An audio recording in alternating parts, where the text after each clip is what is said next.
दो बातें हैं मोटी मोटी, सबको इज्जत सबको रोटी। दो बातें हैं मोटी मोटी, सबको इज्जत सबको रोटी। एक बार फिर साथियों आपका स्वागत है MNT न्यूज़ नेटवर्क में। मैं राजा गौतम, आप देख रहे हैं MNT न्यूज़ नेटवर्क। साथियों अभी हम हैं राजस्थान के जयपुर ज़िले के बगरू विधानसभा क्षेत्र में। हमारे साथ है Peoples Party of India Democratic के प्रत्याशी। इससे पहले हमने मध्य प्रदेश और कई राज्यों के चुनाव कवर किए हैं। अभी हम राजस्थान जयपुर में हैं। सर आपका स्वागत है MNT न्यूज़ नेटवर्क में। धन्यवाद सर।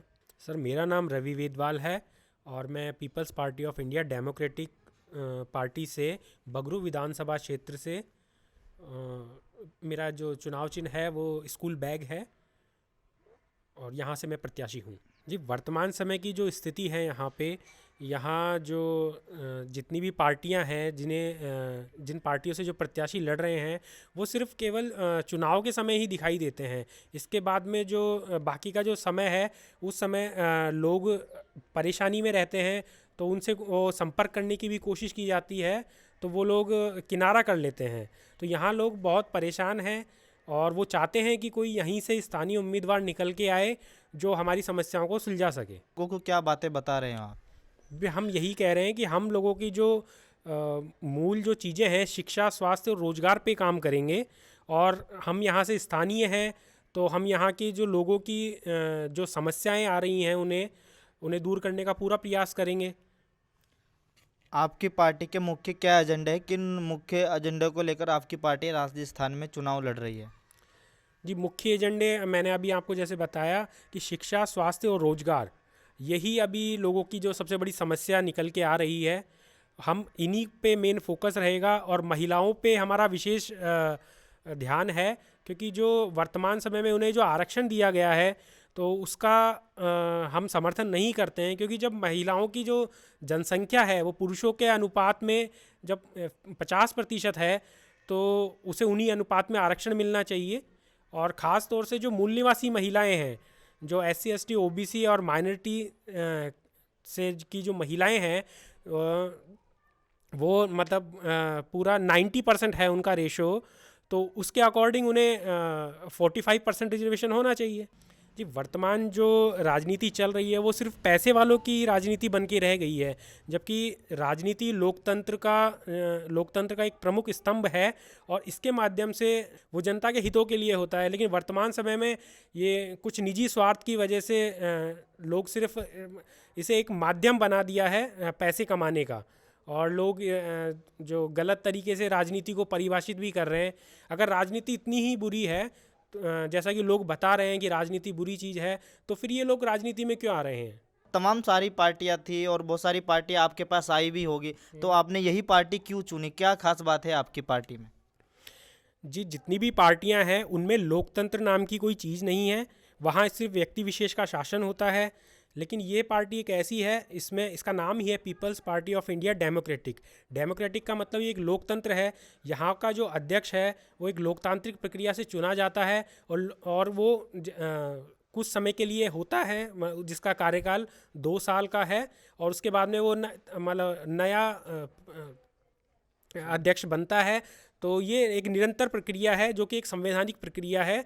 तो इसको देखते हुए ये अभी कहीं देखने को नहीं मिल रहा है किसी पार्टी में। तो इन चीज़ों को ध्यान में रखते हुए ये भारत की राजनीति को एक सही दिशा में ले जाने वाली पार्टी है।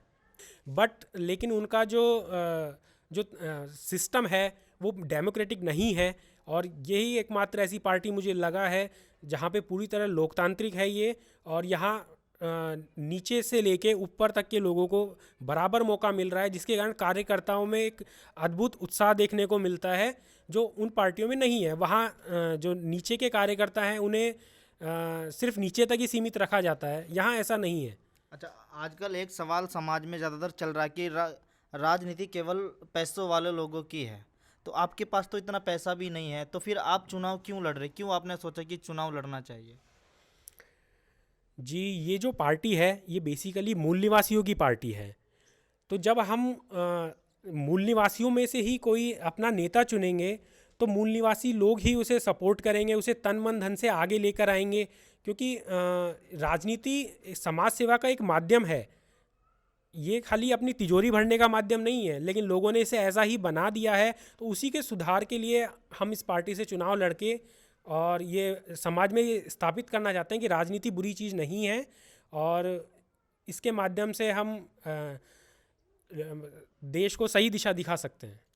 आप युवा हो और विधानसभा का चुनाव लड़े, तो कैसा एक्सपीरियंस मिल रहा है, कैसा अनुभव आपको लग रहा है विधानसभा चुनाव लड़के? जी, मुझे काफ़ी अच्छा लग रहा है, और लोगों से जब मैं संपर्क कर रहा हूँ तो लोग भी मुझे काफ़ी उत्साहित कर रहे हैं। बोले कि हमने बहुत समय बाद ऐसा व्यक्ति देखा है जो ग्राउंड लेवल पे हमारे पास आए हैं और हमारी समस्याएं सुन रहे हैं, और हमें उम्मीद भी है आप लोगों से काफ़ी कि आप लोग काम करेंगे, और वो हमें तन मन धन हर तरह से हमें सहयोग कर रहे हैं, और हमें ना मांगते हुए भी वो आगे से सपोर्ट कर रहे हैं कि उन्हें लग रहा है कि वास्तव में ये लोग कुछ करना चाहते हैं। जब आप प्रचार करने जाते हैं तो जनता के क्या सवाल रहते हैं, जनता क्या सवाल करती है आप लोगों से? जनता यही पूछना चाहती है, पूछती है, जब हम पहली बार गए थे कि क्या आप चुनाव जीतने के बाद वापस हमारे क्षेत्र में आएंगे। लेकिन हमने पिछली बार जो चुनाव लड़ा उसके बाद हम रेगुलर लोगों से टच में हैं, और लोगों की समस्याएं सुन रहे हैं, उन्हें उनका समाधान भी कुछ का हमने करवाया है जितना हम करवा सकते थे। और तो लोगों में खासा उत्साह है, वो कह रहे हैं कि हाँ, यही वो लोग हैं जो हमारी सभी समस्याओं का समाधान करेंगे और हमें हर तरह से हमारे क्षेत्र का विकास करेंगे। क्या मैसेज देना चाहेंगे अपनी विधानसभा क्षेत्र की जनता से हमारे चैनल के माध्यम से?